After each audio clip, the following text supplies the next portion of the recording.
Hey, true believers, Chris Mack, coming at you with There's No Escape from the House of Secrets. So, this logically, according to the history of DC Comics, is the first appearance of Swamp Thing. However, this is not Alec Holland. This was a character named Alex Olsen. He predates Alec by, I think, a couple of years. But this was a really good issue. This is one of those anthology books that has different stories. We're going to focus on the Swamp Thing part.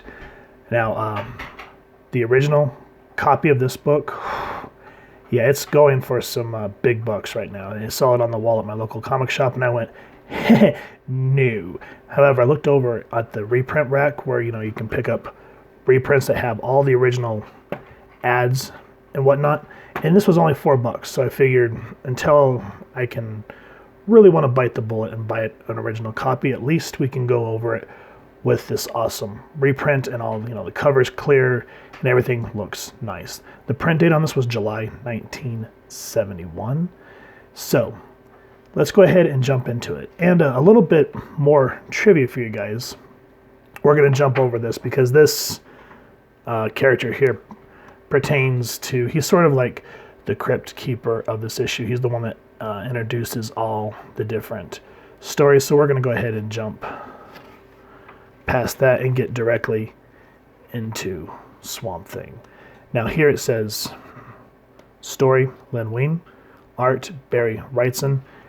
But before we even go any further, because back in the day, they didn't credit everyone that worked on the book. So as it just said, writers was Len Wein, penciler and the inker was Bernie Wrightson, the letterer was Bob Oda, and the editor this time was Joe Orlando.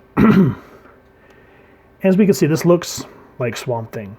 And again, one little tidbit of trivia that I did come across that I wanted to share is Swamp Thing was inspired by a different character from a comic company called Hillman Comics, and the character was called the Heap.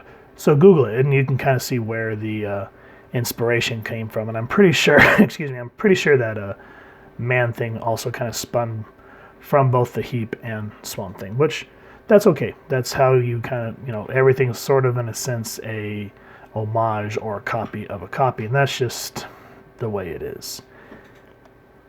Now, for 1971, this was really good. You can feel the dread in the story. And just listen to the way that Len Wein writes this. I cannot remember the morning anymore, but I know the evening well. I belong to it now, and it cares for me in return, sheltering me, nurturing me, holding me close within its velvet embrace.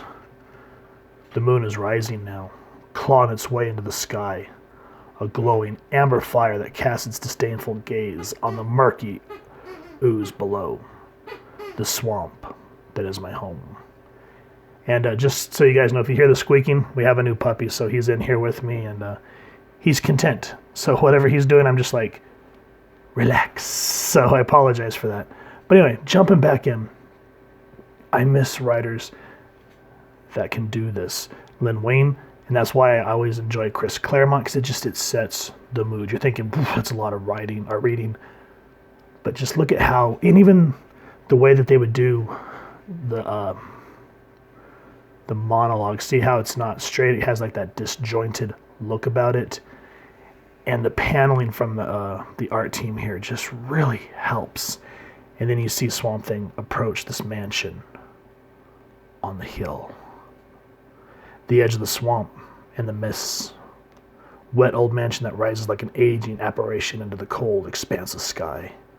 A stately sanctuary full of bright lights and promises. And memories that bring only pain. And then this is where we're introduced to Linda Olsen and what's this guy's name? Hold on, I can't remember his name off the top of my head. It is Damien, which anytime someone's named Damien, yeah. Anyway, these two have been wed for about 6 months now, and he's trying to be excited about it, And she has this sad look about her. He goes, "You're thinking about Alex again, aren't you? I can see it in your eyes. Alex Olsen is dead and you're my wife now. Eventually you will have to realize the fact. Alex is gone, darling. There's nothing to do but forget him." And so we kind of get a backstory of Alex Olsen and how he was wed to Linda. Now, another piece of fun trivia, Louise Simonson, the one who was the editor with Chris Claremont on X-Men for years and years and eventually went on to do Superman Man of Steel, who we know as Louise Simonson, who's married to Walter Simonson. She was the model for Linda, same on the cover. So that was a young Louise Simonson. Now, for the Swamp Thing, the model was Mike Kaluta, who's a writer and a penciler for DC. So I thought that was kind of funny that you use people in the company to just kind of like, hey, come here, you're going to be a character in my book. That is fun. So now when you read this, you get an X-Men editor, and I've looked at a lot of what Mike Kaluta has done. I'm pretty sure I've read his stuff or seen his artwork before. I just never realized it. So now I'm going to have to be more aware.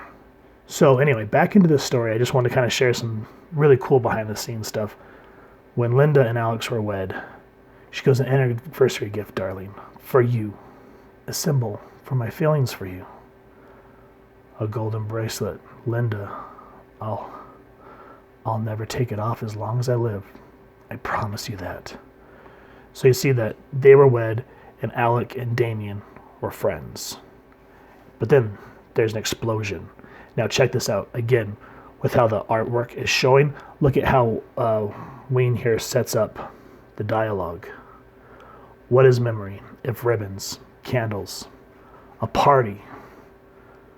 For you've been Alex's wife for 12 short months. It seems like only yesterday. What is a memory? It's the feeling of pride you have being married to the fast-rising scientist within the world at his doorstep. And then the explosion. What is a memory? It's the searing sound of devastation as you watch your world go up in flames before you. What is a memory? It's the gaping wound that has once been your heart when you learn you're alone. A lot of people cannot write like that anymore. That gave me chills. Now, this is an older book, and a lot of times people will be like, why do you want to not spoil a book that's at this point 20 plus years old? Because there's people that still want to read it. But spoilers ahead here. You do find out the inner monologue of Damien and his friendship to Alec. And so you find out that he's not the friend that we thought he would be. And in the last moment of everything that's supposed to happen, which I'm not going to give away, we see the Swamp Thing enter this mansion. He stands silently behind her. Then he'll pose to strike, to end the life of the only thing that this world makes my existence bearable.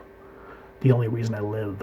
Fury fills the space behind my eyes, and I walk into the room. And I just like that, even though it could have been a little more dynamic, it's kind of like an up Dutch angle, still, you see the monster attack, and he's like, oh God, no! And there's a moment of some real rough dread. And now I don't want to give away the moment that he has with Linda here, but he goes, only the swamp is kind to me now. It is only the swamp that cares. I look down at my wrist, at the barren place where once there was a golden bracelet, and I wonder where it is. If tears could come, they would. Whew. That is one tragic story. And like I said, there are 3 other stories in this book that I don't want to go over. I wanted to focus on Swamp Thing and show that Alec Holland was not the original Swamp Thing. After this was created, I believe it kind of took off, and then they kind of restructured the story.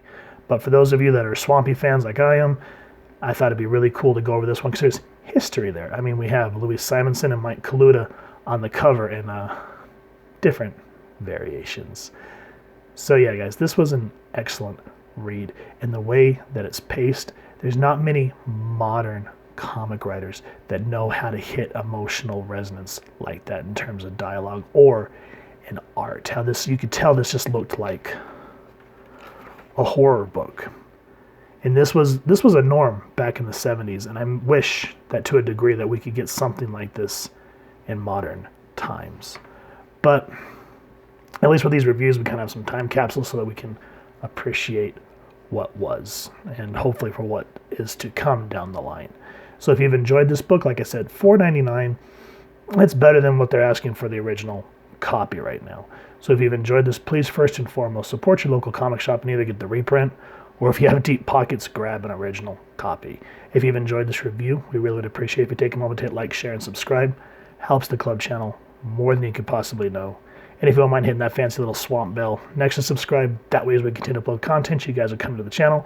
Love to hear your feedback and talk with y'all down in the comments below or on our social media pages, which I'll make sure to leave the links down below. So with all that said, hope you all continue to have an absolutely amazing day reading, and happy hunting, true believers.